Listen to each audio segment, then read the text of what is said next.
Pramuka Pasirian. With you.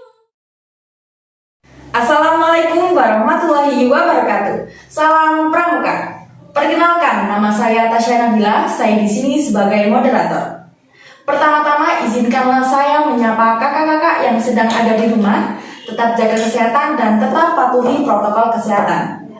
Di era pandemik yang kemudian terus meluas di negara Indonesia tercinta ini, maka dari itu kami menindaklanjuti kegiatan Scout of Wonderful Amalan 2021 yang kemarin dilaksanakan pada tanggal 3 sampai 4 Juli 2021 yang bertempat di Bukit Tambu Asri. Atas kesepakatan bersama ini, kami akan menyampaikan beberapa materi yang akan kakak-kakak dapatkan, yaitu materi yang kedua, materi leadership dan public speaking yang akan disampaikan oleh Kak Vivi Nabila. Waktu dan tempat kami persilakan. Assalamualaikum warahmatullahi wabarakatuh. Salam Pramuka. Saya Vivi Nabila selaku Dewan Kerja Ranting Pasirian. Pada kesempatan kali ini saya akan memaparkan materi tentang leadership atau kepemimpinan. Apa sih kepemimpinan itu? Kepemimpinan merupakan kemampuan seseorang ketika ia menjabat sebagai pimpinan dalam suatu organisasi untuk mempengaruhi perilaku orang lain, khususnya para anggotanya. Di dalam kepemimpinan pasti tidak jauh-jauh dari pemimpin. Apa sih pemimpin itu? Pemimpin merupakan seseorang yang mampu mempengaruhi orang lain atau para anggotanya dalam rangka mencapai dan merealisasikan tujuan yang sama. Kemudian, apa sifat yang harus dimiliki bagi seorang pemimpin? Yang pertama, pemimpin yang mampu memimpin dan dipimpin, yaitu mampu memimpin para anggotanya agar menjalankan tujuan yang sesuai dengan yang mereka harapkan. Yang kedua, mampu menjadi teladan bagi para anggotanya, baik sikapnya, keterampilannya, perkataannya, serta perbuatannya. Yang ketiga, amanah. Ketika ia mengucap janji, ia berusaha kuat untuk mewujudkannya. Serta dengan sekuat tenaga, ia menjaga harta kekayaan di bawah kepemimpinannya. Yang keempat, disiplin. Entah itu disiplin waktu atau disiplin dalam berbagai hal. Yang kelima, loyalitas.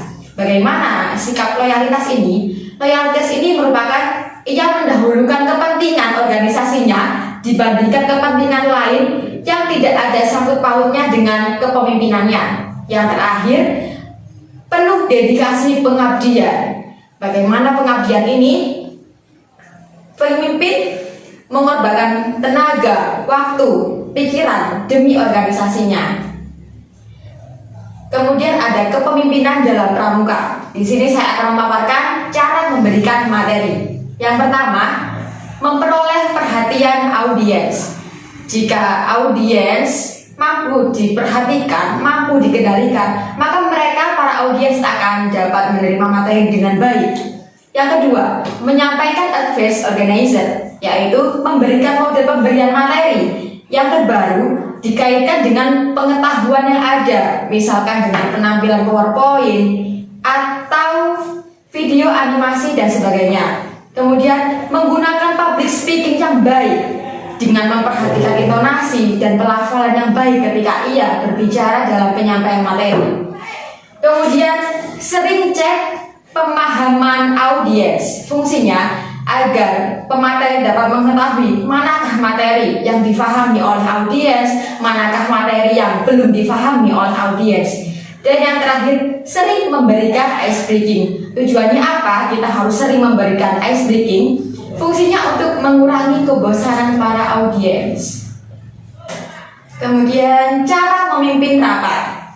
Dalam rapat ada seseorang yang sangat penting dalam rapat tersebut, yaitu adanya seorang moderator. Nah, apa saja tugas dari moderator ini? Yang pertama, mengawali rapat, kemudian memimpin doa. Kemudian moderator ini memaparkan beberapa agenda yang akan dibahas pada berlangsungnya rapat.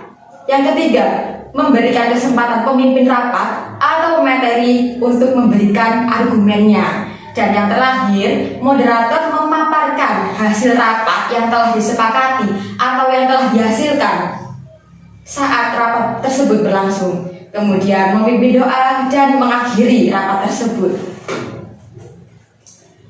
Karena kita saat ini masih dalam keadaan kondisi pandemi, sehingga tidak memungkinkan untuk melaksanakan rapat secara offline atau secara tatap muka, maka kita sangat bisa untuk mengadakan rapat secara virtual atau secara daring. Bagaimana caranya? Yang pertama, buat agenda dan otomatisasi prosesnya mengenai tempat, waktu, dan agenda pembahasan yang akan dibahas pada rapat virtual itu. Yang kedua, buat time management, karena rapat virtual biasanya akan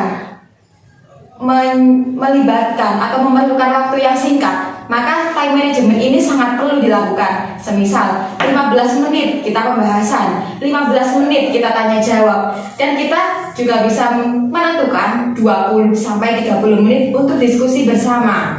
Kemudian buat undangan untuk peserta rapat. Undangan ini bisa kita share 2 atau 1 hari sebelum rapat virtual ini dimulai. Kemudian pastikan koneksi internet yang baik mengenai kecepatan aplikasi, kejelasan suara, dan cahaya yang memadai.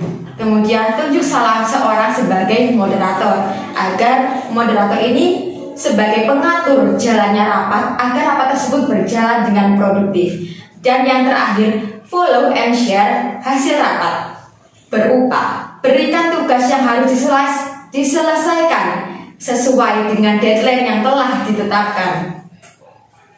Dan yang terakhir, hal-hal yang perlu disiapkan sebelum rapat. Yang pertama, tempat. Kita memerlukan survei lokasi jika memang rapat dilakukan di luar atau di alam. Kemudian bahan materi. Berikan materi yang akan diserahkan kepada narasumber sesuai materi yang ingin beliau sampaikan sesuai dengan undangan yang tertera. Kemudian sarana dan prasarana seperti meja atau kursi agar rapat tersebut berlangsung dengan nyaman. Kemudian siapkan presensi dan notulensi sebagai bentuk dokumentasi untuk mengetahui jumlah kehadiran peserta rapat dan sebagai sarana penentu keputusan. Dan yang terakhir, mencari narasumber yang baik. Narasumber yang baik itu seperti apa? Yang mampu berkomunikasi dengan baik dan yang mampu mencairkan suasana. Itu saja materi yang saya sampaikan. Semoga materi tersebut bermanfaat. Mohon maaf apabila ada kesalahan kata dan kekurangan saya dalam penyampaian materi. Terima kasih. Wassalamualaikum warahmatullahi wabarakatuh. Salam Pramuka. Saya mengingatkan kembali kepada kakak-kakak bahwasanya akan ada penugasan RTL, yaitu rencana tindak lanjut. Jika kakak-kakak tidak menyelesaikan penugasan tersebut, maka otomatis piagam dan tiska tidak bisa Anda dapatkan. Dan juga terima kasih kepada audiens yang sudah menyimak dengan antusias materi kita pada kali ini. Boleh applause untuk kita semuanya. Dan akhirnya, saya Tasya Nabila pamit undur diri. Bila ada salah kata, saya mohon maaf. Scout Wonderful Ambalan 2021, The Wonderful Scout of Millennial. Wassalamualaikum warahmatullahi wabarakatuh.